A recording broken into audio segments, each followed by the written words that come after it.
오늘은 어버이 주일인데 함께하지 못하고 영상 예배로 대체됨에 참으로 아쉬운 마음이 듭니다. 바라기는 우리 모든 성도님들의 가정이 행복해지시기를 바랍니다. 오늘날은 예전 그 어느 때보다도 가정을 중요시한 그런 시대가 되었지만 정작 혼자 사는 나홀로 가구는 더욱더 늘어나고 있습니다. 특히 젊은이들이 가정을 이루는 것을 매우 두려워하죠. 결혼하기가 두려워지고 결혼을 하더라도 자녀 낳기가 두려워지는 시대라고 합니다. 그것은 책임질 수 있는 능력과 조건이 준비되어 있지 않다라고 생각하기 때문입니다. 그런데 이런 때일수록 가정이 왜 존재해야 하는지, 가정의 존재 목적에 대해서 우리 성도들은 생각해 볼 필요가 있습니다. 아마도 예수님을 믿는 성도 중에 내 삶의 목적은 오로지 내 자신의 행복이라고 말할 사람은 아마 거의 없으실 거예요. 실제로 그렇게 충실하게 살지는 못할지라도 그래도 주님의 뜻에 따라 사는 것이 나의 인생의 목적임을 알고 내가 그렇게 살아야겠다고 고백할 것입니다.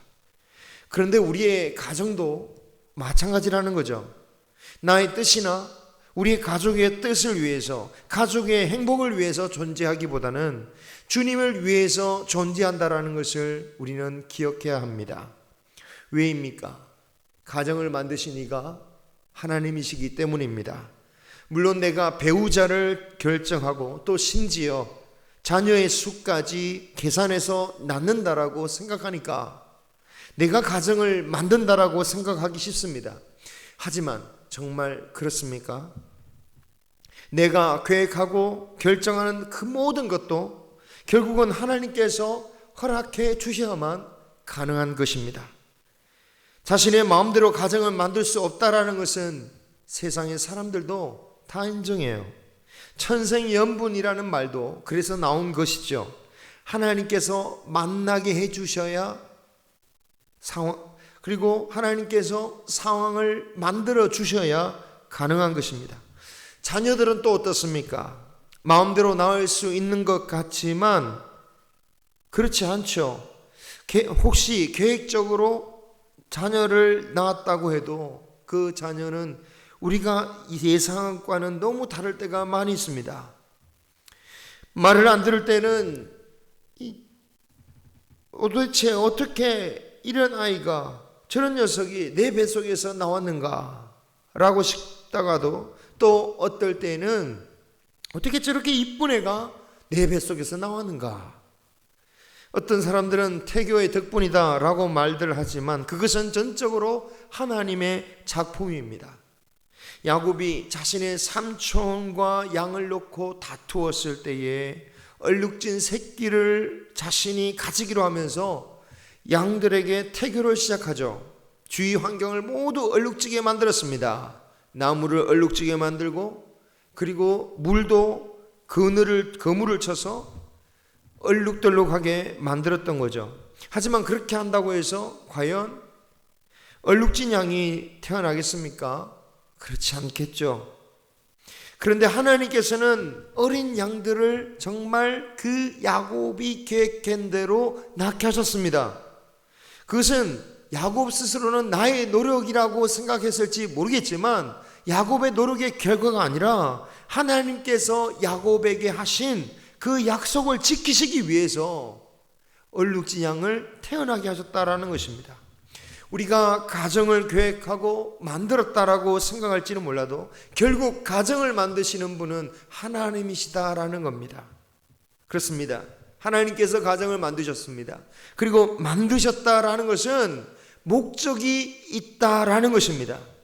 이상 모든 만들어진 것에는 목적이 있기 마련입니다. 그리고 그 만들어진 것이 그 목적에 부합되게 사용될 때에 주인은 그 만든 것을 더 오래도록 사용하고 더 잘 관리하기 할 것입니다. 그러므로 우리 가정도 주님께서 이 가정을 만드신 목적에 따라 살 때에 복을 받을 수 있는 것입니다. 하지만 만약 가정을 내 마음대로 하면 되는 것이냐, 자신의 뜻대로 만들어 가려고 한다면 그 가정은 불행해질 수밖에 없는 것이죠. 극단적인 얘기긴 하지만 가끔 어떤 부모들은 세상에서 실패했다고 자신의 자녀들을 자신의 손으로 거둬가겠다고 희생시키는 경우들이 있습니다. 세상에서는 이것을 가리켜 동반자살이라고 말하지만 이것은 동반자살이 아니라 자신의 마음대로 자녀들의 생명까지 빼앗는 명백한 살인죄라고 할 수 있는 거죠. 너무 극단적인 예이긴 하지만 꼭 극단적인 경우가 아닐지라도 나의 뜻만을 주장하는 가정은 결코 행복하기가 어려운 것입니다. 사랑하는 성도 여러분, 우리의 가정은 우리의 뜻을 주장하는 것이 아니라, 우리의 뜻을 이루는 것이 아니라 가정을 만드신 하나님의 뜻이 이루어지는 것이라는 것, 그 곳이라는 것을 꼭 기억하시기를 바랍니다. 오늘 말씀 1절에 하나님을 경외하고 하나님의 길을 걷는 자에게 복이 있다라고 말씀하고 있습니다. 가정도 마찬가지입니다. 하나님의 길을 걷는 가정이 복이 되는 것입니다.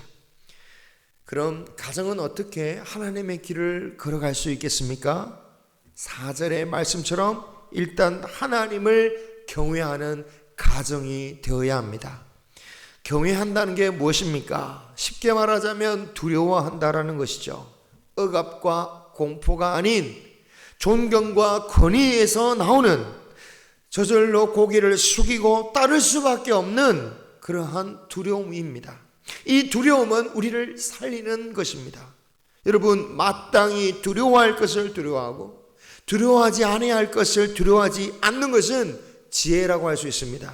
성경은 우리에게 무엇을 두려워해야 되고 또는 무엇을 두려워하지 말아야 될 것을 말씀하고 있습니다. 하지만 우리의 삶을 보면 우리는 하나님의 말씀과 정반대로 하는 경우들이 많죠. 정말 두려워할 것이 무엇입니까? 악한 길을 가는 것입니다. 어리석은 길로 가는 것입니다. 유혹에 빠지는 것입니다. 그런데 그것에 대해서는 두려워하지 않고 정말 두려워하지 않아야 할 하나님의 자녀로서 두려워하지 않을 것에 대해서는 근심 걱정하면서 자신의 영혼과 건강을 해치곤 하죠. 정말 두려워할 것은 하나님이며 그렇게 하나님을 두려워하는 가정에 하나님의 복이 임하는 것입니다. 특히 자녀들에게 복이 됩니다. 왜냐? 하나님을 두려워하는 것이 이 세상의 지식을 배우는데 근본이 되기 때문이죠. 여호와를 경외하는 것이 지식의 근본이 된다라고 말씀하시는 이유가 무엇입니까? 여호와를 경외할 때 아이들은 부모의 권위도 인정하게 될 것입니다. 더 나아가서 학교 또는 세상의 스승들로부터 그 권위로부터 두려움을 인정하고 그 권위를 인정하고 세상의 지혜와 지식을 배울 수 있을 것입니다. 또한 하나님을 경외하게 될 때 우리는 자신의 삶을 돌아볼 수 있는 것입니다. 누구든지 실수할 수 있고 실패할 수 있습니다. 심지어 하나님을 경외하는 사람도 실수하고 실패할 수가 있어요. 하지만 하나님을 경외하는 사람은 변명하지 아니하고 하나님 앞에 엎드려서 자신의 모습을 돌아보게 되고 그리고 자신의 목적을 다시 한번 바로 세워서 바른 길로 갈 수 있다라는 것입니다. 그렇기 때문에 때로는 방황할지라도 때로는 넘어지고 실패할지라도 다시 일어나서 바른 길로 갈 수 있는 것이며 인생의 목적이 무엇인지 그곳을 향해서 바르게 갈 수 있다라는 것입니다.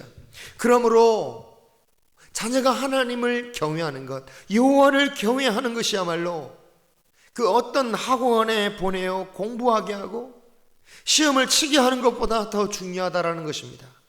사랑하는 성도 여러분, 모든 가정의 자녀들에게 하나님을 경외하는 것이 이 세상의 어떤 것보다 중요하다는 것을 꼭 가르치시기를 바랍니다. 이것은 그냥 말로 가르칠 수 있는 게 아닙니다. 보여주어야 합니다.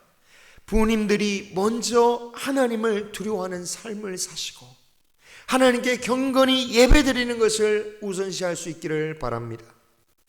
만약 세상의 중요한 일 때문에 잠시 예배를 미루게 되고 그렇게 한다, 그런 삶을 자녀들에게 보인다면 그 자녀들 또한 자신의 인생에서 중요한 것으로 여겨지는 것들을 예배보다 더 앞세우게 될 것입니다.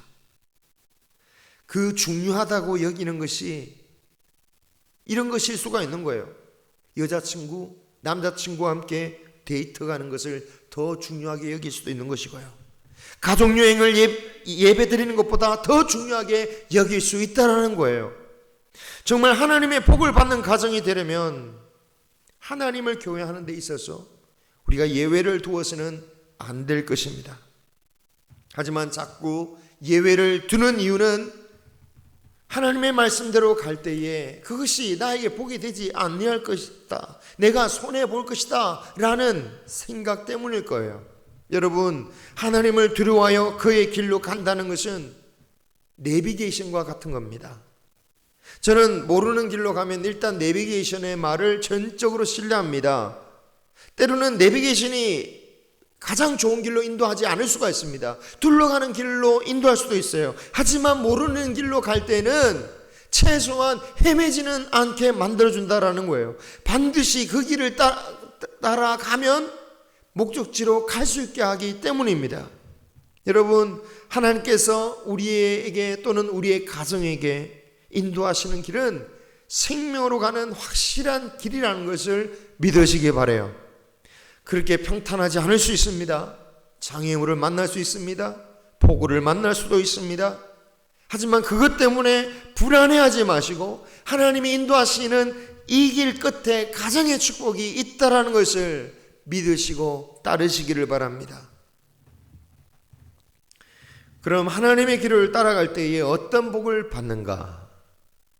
2절에 내 손이 수고한 대로 먹을 것이라고 하십니다. 여러분, 우리가 수고한 대로 먹을 수 있다는 것도 사실 큰 은혜다라는 거예요. 이스라엘 역사를 보면 그들이 수고한 만큼 제대로 먹지 못하는 때가 많았습니다. 애굽에서 노예로 살 때에 애굽 사람들이 이스라엘 사람들이 수고한 것을 다 뺏어갔고 또 가나안 땅에서 나라를 세웠을 때에는 다른 나라의 속국이 되어서 자신들의 수고한 것을 다른 나라에 상납을 해야 할 때도 있었습니다. 때로 땅에 기근이 들어 1년 동안 수고했던 모든 것들을 망치기도 했습니다. 내가 수고한 대로 먹을 수 있다라는 거, 하나님의 보호하심이 있을 때에 가능한 이야기인 거죠. 하나님께서 가정, 특별히 가정을 책임지는 가장들에게 주시는 복은 이렇게 자신의 손으로 수고한 대로 먹고 살 수 있도록 하나님께서 보호해 주신다는 겁니다. 수고한 대로 먹을 수 있는 삶, 그것이 하나님께서 보호하시는 삶이고 그것이 복된 삶입니다.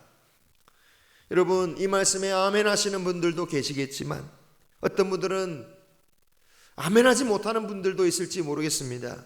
만약 복이라는 것을 상대적으로 비교를 하게 된다면 내가 받은 복도 복으로 여기지지 않을 수 있다라는 거죠. 예를 들어서 두 농부가 이웃 간에 농사를 함께 짓고 있었습니다. 둘 다 자기의 밭으로 나가서 농사를 짓는데 어느 날 한 농부가 밭을 갈다가 땅에서 엄청난 보물을 발견합니다.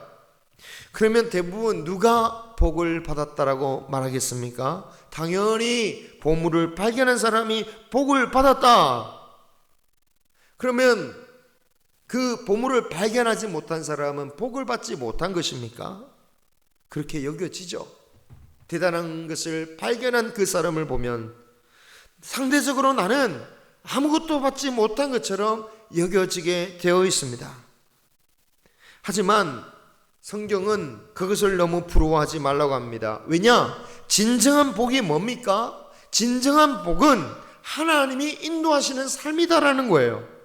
당장은 보물을 발견한 사람이 복을 받은 것 같아 보일지라도 정말 그것이 복이 되려면 그가 얻은 그 보물을 가지고 하나님의 인도하신 대로 살아야 된다라는 거예요. 만약 그 보물로 자신의 욕망만 채우는 삶이 된다면 그것은 결코 그에게 복된 인생이 될 수 없다라는 거죠. 그러므로 보물을 얻은이라도 정말 복된 삶을 사는 것은 하나님의 인도하심으로 사는 것이라고 할 수 있는 것이에요. 반대로 비록 그 보물을 얻지 못한다 할지라도 하나님의 인도하심으로 살고 그 하나님의 인도하심으로 나와 내 가정이 살 수 있다면 그것이 또한 복이 될 수 있는 것입니다. 그러므로 수입에 많고 적음에 하나님의 복이 있는 게 아닙니다. 우리나라보다 월급이 더 많은 그런 스위스나 또는 북유럽의 그 기독교인들이 하나님의 복을 더 많이 받은 것이 아니고요. 여러분, 반대로 생계만 유지할 수 있을 정도로 먹고 사는 그 가난한 나라의 성도가 복을 덜 받은 것이 아닙니다. 자신의 수고로 살아가며 가정을 이끌 수 있게 하시는 것, 그것이 하나님의 복이다라는 거예요. 이런 면에서 우리 모든 성도님들의 가정이 저는 하나님의 복을 이미 많이 받으셨다라고 저는 생각합니다. 여러분, 어려움이 없다라는 말씀이 아닙니다. 하지만 지금까지 살게 하셨고 다시 일어날 수 있게 하시지 않으셨습니까? 그러므로 우리는 주신 복에 감사하고 영광 돌리시는 가정이 되시기를 축원합니다. 3절에는 계속해서 하나님을 경외하는 가정에게 주시는 복을 말씀하고 계시는데요, 하나님께서 가정에게 바라시는 목적이 무엇인지를 이 말씀 가운데 알 수가 있습니다. 내 집 안방에 있는 너희 아내는 결실한 포도나무 같으며 내 식탁에 둘러싼 자식들은 감람나무와 같다라고 말씀하고 계세요. 이 말씀을 언뜻 보면 참 가족의 역할 분담처럼 해석이 되기도 하는데요, 예를 들어서 아내는 안방에 있는 것처럼 집안에 있는 존재다, 그래서 집안의 일을 해야 된다. 하지만 이렇게 해석하면 이것은 지금의 시대와 맞지도 않을 뿐더러 하나님께서 주신 말씀의 주요 의도에서도 조금 벗어난 말씀이라고 할 수 있습니다. 집안에 있는 아내라는 말씀은 아내라면 마땅히 집안에 있어야 된다라는 말씀이 아니라, 그런 역할을 규정짓는 말씀이 아니라 당시 시대에 일반적인 여성이 있던 상황과 그 조건을 가리키면서 그 상황 가운데서 어떤 복이 임하는지를 보여주고 계시는 말씀이라는 거예요. 여러분, 역할을 규정짓는 것이라면 성경은 해석되지 않는 부분이 많습니다. 사사시대에 활동했던 드보라 선지자 같은 여러 선지자들이 얼마든지 있었습니다. 신약 시대에도 사회에서 활동하는 여성도들이 많이 있습니다. 선행과 구제를 열심히 하던 다비다라는 제자도 있었고요, 또 옷감 장사하던 루디아라고 하는 여인을 통해서 바울을 후원하게도 하셨다라는 거죠. 그러므로 여기서 안방에 있는 아내라는 것은 당시 문화에서 부인들이 맡았던 그 제역, 비록 그 안방이라는 장소 자체가 수동적이고 한정적인 역할일 수밖에 없는 장소이긴 하지만 그럼에도 불구하고 그 아내를 통하여 결실한 포도나무와 같은 역사가 일어난다라는 거예요. 그리고 아이들도 마찬가지입니다. 지난주에도 말씀드린 것처럼 자녀들은 생산 능력이 없고 불필요한 존재처럼 여겨졌지만 이 아이들이 어린 감람나무와 같다라고 말씀하고 있습니다. 여러분, 이 포도나무와 감람나무는요, 성경에 보면 주인이 기뻐하시는 나무들로 표현됩니다. 그래서 하나님은 이스라엘을 포도나무로 비유하셔서 좋은 열매를 바라셨다라고 말씀하기도 하셨고, 또 감람나무는 그 씨로 기름을 짜서 등불의 연료로 사용되어졌는데 성전에 밝혀졌던 그 등불도 이 기름을 통해서 밝혀지는 것이었습니다. 그러므로 이 아내가 결실한 포도나무요 어린 자녀들이 감람나무와 같다라고 하시는 이 말씀은 이들을 통하여서도 하나님께서 기뻐하시고 또 사용하시는 역사를 감당하신다, 이들이 하나님의 기뻐하시는 일들을 감당할 수 있는 존재가 된다라는 것을 말씀하고 계신 거죠. 근데 여러분, 오늘 말씀은 사실 가정 모든 식구들에게 일일이 1대1로 하신 말씀은 아닙니다. 가족을 대표하는 한 사람, 즉 남편이자 아버지인 가장을 두고 그 한 명이 하신 말씀이라는 것을 염두에 두었으면 좋겠어요. 즉 남편, 가장 한 명, 그 한 사람이 하나님을 경외하고 그 길을 갈 때에 어떤 은혜를 주신다? 이 가정에게 아내는 포도나무와 열매와 같고 아이들은 감람나무와 같은 놀라운 축복을 주신다라는 거예요. 자, 여러분, 이 한 명이 비록 가장이긴 하지만 이 한 명이 하나님을 경외함으로 인해서 온 가족이 복을 받는다. 만약에 온 가족이 하나님을 경외한다면 서로가 서로에게 어떤 좋은 복을 미치겠습니까? 아내 덕분에 남편의 열매가 맺혀지게 되고요, 하나님을 경외하는 자녀들 덕분에 부모가 영광을 받을 수 있는 것입니다. 그리고 또한 중요한 한 가지의 사실은 이 모든 복이 하나님 보시기에 너무 기뻐하실 만한 복이다라는 거예요. 단지 자신들 스스로 포도나무 열매 먹고 자기들만 만족하고 기뻐하는 것이 아니라 이 포도나무 열매로 인하여 음료를 나누고 올리브 기름으로 성전을 밝히듯이, 즉 그 가족끼리 행복한 것을 넘어서서 하나님의 일을 감당하는 가정이 되도록 만드신다. 이것이 하나님이 주시는 복이고, 동시에 하나님께서 가정을 통해서 가정을 만드시면서 이루시고자 했던 목적이었다라는 거죠. 서양의 갱스터 영화들이 있습니다. 이 갱스터 영화를 보면 다른 사람들에게 있어서는 정말 무자비하지만 자신의 가정에 있어서는 매우 충실한 사람들을 볼 수가 있어요. 자신의 적뿐만 아니라 자신의 부하에게조차도 무자비하게 총질을 해대지만 집안에서는 아내에게 절대로 순종하는 애처가고 또 딸에게는 바보 같은 아빠가 됩니다. 그리고 멋진 집에서 화려하고 행복한 삶을 살아가는 모습을 보여줘요. 그런데 그런 장면들은 결국 이 땅에 살아가는 많은 국가나 가정들을 그대로 보여준다라고 생각되어져요. 다른 나라를 무참하게 학살을 하고 끔찍한 만행을 가하면서 정작 자신들의 국민이나 또는 가정들은 행복한 삶을 누리며 만족해야 하는 것입니다.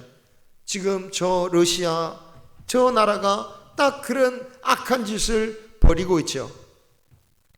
하지만 과거의 유럽이나 미국 역시 러시아만큼은 아닐지라도 비난을 면치 못하는 일들을 해왔던 것도 사실입니다. 그 모든 것이 자신의 나라를 위한 것이고 국민을 위한 것이고 그 나라에 속한 가정들을 위한 것이라고 하지만 그 결과 테러로부터 자유롭지 못한 현실을 마주하게 되는 거죠. 하나님이 우리에게 바라시는 것은 아무 걱정 없이 가족끼리 행복하기만 하면 되는 그런 가정이 결코 아닙니다. 하나님을 두려워하고 하나님의 길을 가는 가정이 되는 거예요. 그래서 우리 가정을 통해서 이 세상이 복되게 하는 것입니다. 우리는 이것을 기억하고 관심을 가져야 됩니다. 만약 그런 것에 관심이 없고 오직 우리 가족과 우리 자녀가 행복하기만 하면 된다, 그렇게 산다면 그 끝이 어떻게 될까요? 앞서 말했던 조폭 영화의 끝은 결국 그 행복하던 갱스터 가족 역시 비참한 비극을 맞이하는 것으로 끝이 납니다. 이것은 국가도 가정도 마찬가지다라는 거예요. 우리나라에는 유명한 경주 최씨 가문의 이야기가 있습니다. 사방백리에 굶어 죽는 사람이 없게 하고 흉년의 땅을 살지 말고 나그네를 절대로 소홀하게 대접하지 말고 아무리 재산이 많아도 쌀 만석 이상은 절대로 모으지 말라. 라는 등의 교훈으로 삼아서 정말 선한 영향력을 미쳤던 경주 최씨 가문이었습니다. 현대사에 있어서는 독립군을 후원했고 또한 영남대학교를 세우기도 했죠. 현대 많은 사람들이 자신의 가정이 행복하기를 꿈꾸고 살아가지만 정작 이기적인 행복만을 쫓을 때 이 가정들은 오히려 점점 줄어들어가고 우리 개인들은 점점 더 외로워져 가고 있는 것이 현실의 모습입니다. 진정한 복, 이것은 우리에게서 나오는 것이 아닙니다. 하나님에게서 나오시는 거예요. 그러므로 우리 가정의 행복만을 쫓기보다 하나님을 두려워하고 하나님의 길을 쫓으며 하나님의 목적을 이루어가는 가정이 되시기를 주님의 이름으로 축원합니다. 그것이 우리의 가정이 행복해지는 것이고 우리의 사명을 다하는 것이고 또한 이 나라가 복된 민족, 복된 나라가 되는 길인 줄 믿습니다. 기도하겠습니다.